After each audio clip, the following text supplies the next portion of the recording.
to set edge lighting show while screen is on in Samsung Galaxy S10. Open settings.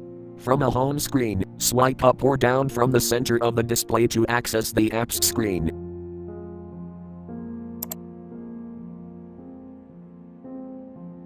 Tap Settings.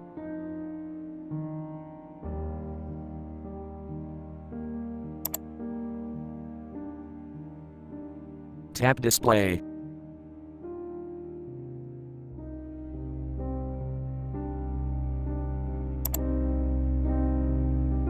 Scroll down.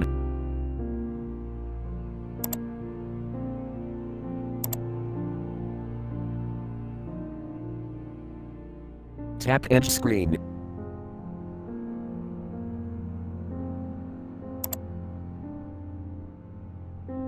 Tap Edge Panels.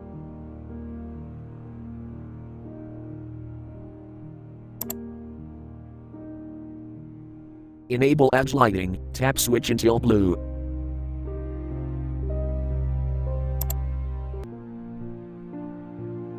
Tap show edge lighting.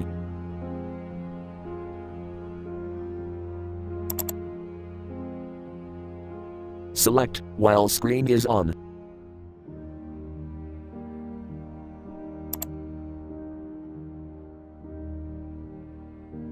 Thank you for watching. Have a nice day.